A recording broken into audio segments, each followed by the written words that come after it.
Hey guys, this week I've been driving the 2020 Nissan Rogue. This is an SL all-wheel drive. Pretty much fully loaded in here, about $36,000, including destination and everything. About $33,000 MSRP though.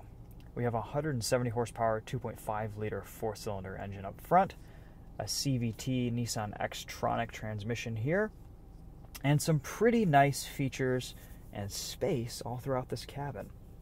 These seats are fantastic, they're really comfortable. I think the contrasted interior coloring is really nice as well. Lots of buttons, knobs, switches for everything, and a pretty usable vehicle overall. Let's take you a walk around this new Nissan Rogue, and we'll go for a drive, give you some on-road impressions. Honestly, the drivetrain is a little bit of a letdown with this Rogue, but everything else is pretty nice. That's kind of how I could sum it up my last few days in this car. This was updated in 2017 with some new styling to kind of reflect the rest of the Nissan lineup. Pretty decent looking crossover. We still have this old tiny key from Nissan. It does have remote start on it. You can pop the tailgate. You have Nissan's pretty interesting and neat divide and hide system in the back. There's a bunch of different configurations.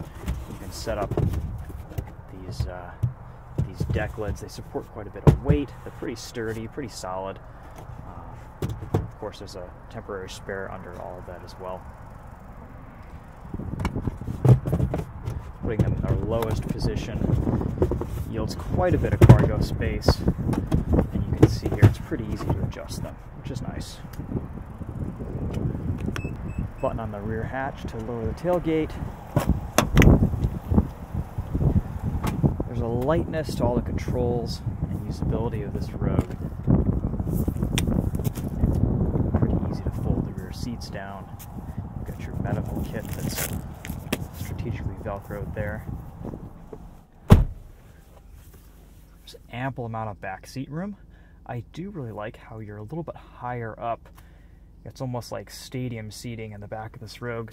I have a little bit of headroom at 5'10", but taller passengers might be a little bit cramped back here as far as height goes. But otherwise, the armrests, everything is laid out really nicely. The center armrest / pass-through is about the same height as the door. It's just a little bit hard here with these plastics. Inside, the interior looks pretty nice. These seats are quite comfortable, like I said earlier. There are some little gripes that I have with the interior quality. Overall, I think most of those hard, scratchy plastics are pretty well hidden, but the steering wheel could be trimmed a little bit nicer. The wrapping with the leather, there's some folds in areas where it just doesn't look like it's super high quality. Otherwise, though, this is a great interior. You even get a massive panoramic sunroof, which adds to the openness and airiness of this cabin. Plenty of space under my feet to stretch out. Lots of rear legroom, a pretty low center area here. Yeah.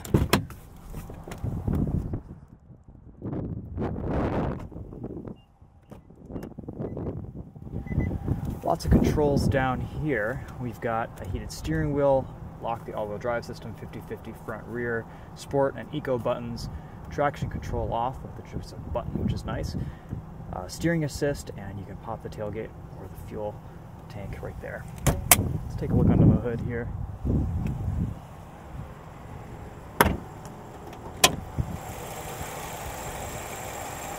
Okay, not that interesting, not that exciting.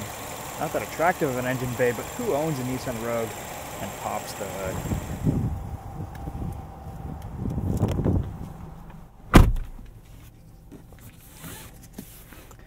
I have a great driving position here. It's very comfortable. Great visibility as always. Easy to place this car. It feels a little bit smaller than it is, and I think the design hides some of that visual size as well. Going into the infotainment here, we have Apple CarPlay and then Nissan's traditional screens which I haven't really found much use for this week. We will be doing an audio test later on in this video, so stay tuned for that. We'll do our typical sound test tracks. Apple CarPlay seems to work really well. It's nice and responsive. No bugs on it this week. So far, it's been great. Auto climate controls, quick to respond. Does a pretty intelligent job of divvying out the temperatures throughout the cabin. Heated steering wheel works nicely in the wintertime. We've got heated seat buttons down here, high and low. Pretty simple and easy to operate. Place to hide your sunglasses.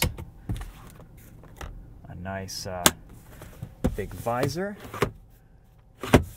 And one thing I've noticed about Nissan is Nissan's visors are so big, they pretty much block your entire view of the road. So if the sun is just really in your way, you can be pretty short, pretty small, and still block quite a bit of that, which I think is nice for smaller drivers.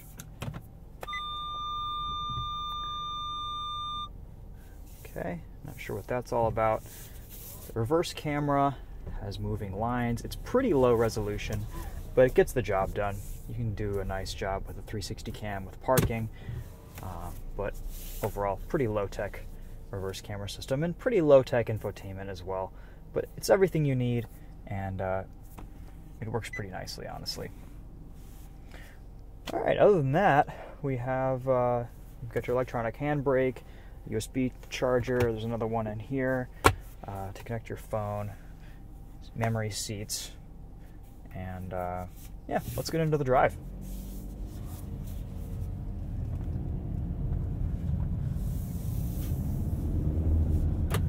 Steering in this Rogue is super lightweight, and so are the turn signals, almost to a fault. I found myself, instead of dipping into the European three signal turn signals, that I go all the way into the long signal, just because it's super sensitive.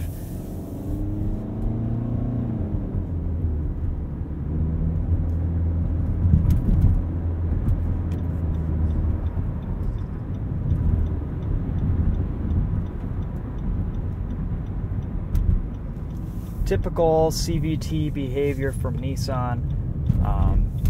One thing I will say that I do like about it is it's pretty responsive off the line. This is a problem that CVTs have battled with for quite a while, and I don't feel like I'm waiting for more power, or it's too sluggish off the line in most situations, like if I need to dart out into traffic or something like that. Most of the time it's really quiet and operates pretty much in the background. However, it really starts to fall flat on its face when you start to hustle it, and I think that's just kind of the way it is. You've got a big, heavy all-wheel drive crossover, a small 4-cylinder engine without a lot of power, only 170 horsepower, 175 pound-feet of torque.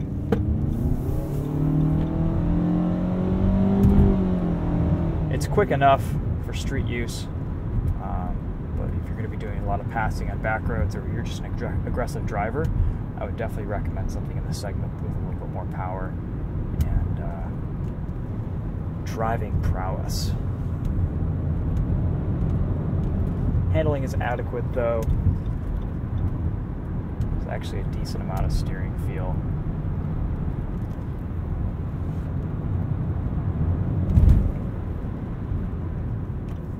I don't think, though, anyone is buying a Nissan Rogue for how sporty it is and how it drives. It drives well enough, it's comfortable, it's quiet, it's practical. It rides nicely. It is a little bit crashy over bumps sometimes, and potholes. But I don't think it's anything horrible for this segment.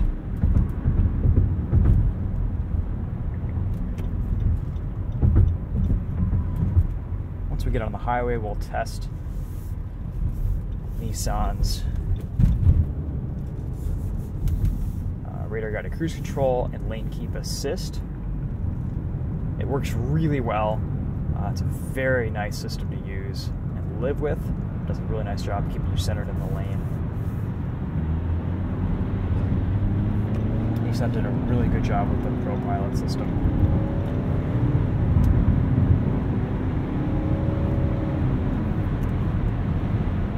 Cruise control is very easy to engage and set. Really no complaints, no issues getting this going. Once we get the steering assist on here on the highway, you can see it's keeping us nicely centered. It doesn't last too long until it prompts you to put your hands back on the wheel, but you can drive pretty confidently with the setting engaged and not have any weird issues, at least on the highway. I haven't tested it much on regular roads or back roads. And if you need to just take your eyes off the road for a second and look at something, it works really well. I like how easy the steering assist is to turn on and off. The radar guided cruise control resumes speed pretty quickly. It accommodates lane changes nicely. Really no surprises there. It's a very nice, refined system. You can skip 5-mile-an-hour increments here with the buttons. And the vehicle speed responds pretty quickly to increasing or decreasing the cruise control. One thing I will say that's a little bit annoying is whenever you engage cruise control, it'll completely take over the screen in the center of your dash. Whereas let's say you were looking at fuel economy before, once you engage cruise control, you'll have to go back to that screen, and then cruise control will work in the background, kind of at the top. So I don't know why it doesn't do that initially, but that's a little bit of annoyance that I've had this week, where if I want to just see my fuel economy, I can't. Once I've engaged cruise control, then I have to go back to that screen again.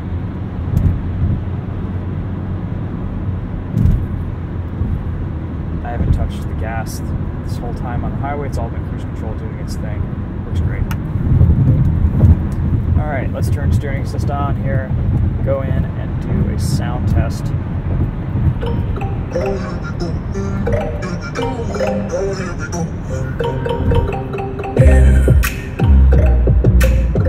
Easy to adjust audio controls here on the left side of the steering wheel. We have a nice amount of adjustment. Blind spot monitoring working well there.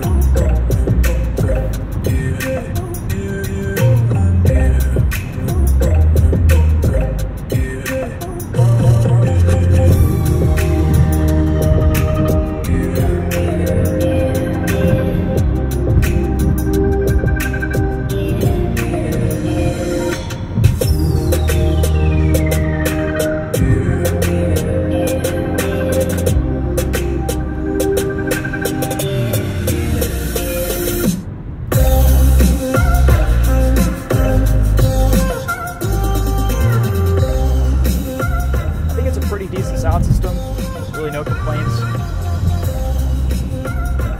Switch tracks here.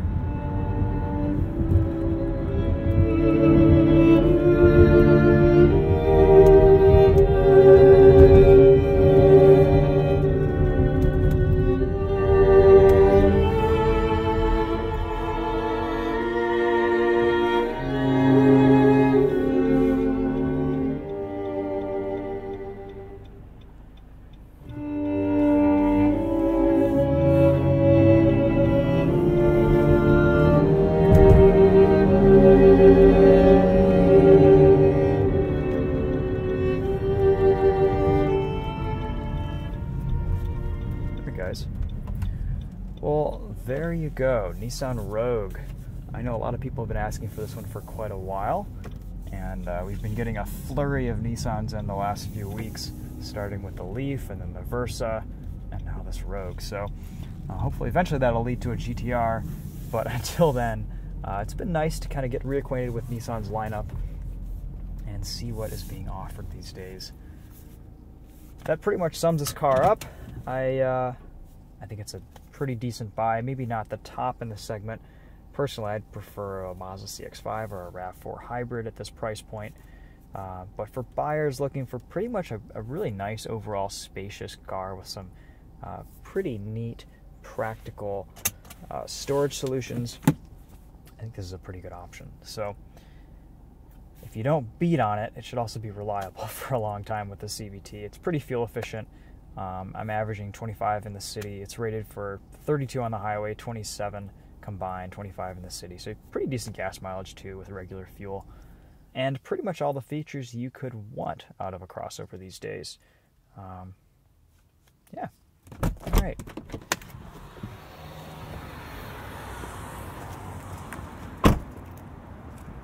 Let me know if you have any questions in the comments. We'll also be posting a POV day and night drive on this Rogue to the Winding Road Magazine YouTube channel. And until then, I'll see you guys in the next video. See if I can get the remote start to work.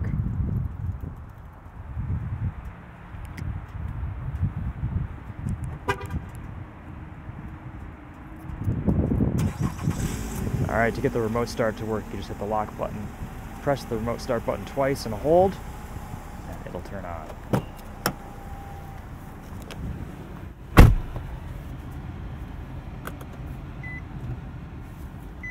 Then everything resumes. Pretty cool.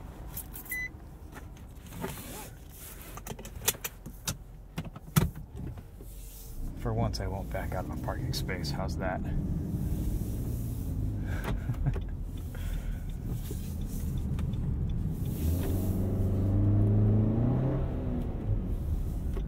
Yeah, there's nothing sporty about this car, but that's okay. Watch out, object on road ahead. There doesn't need to be.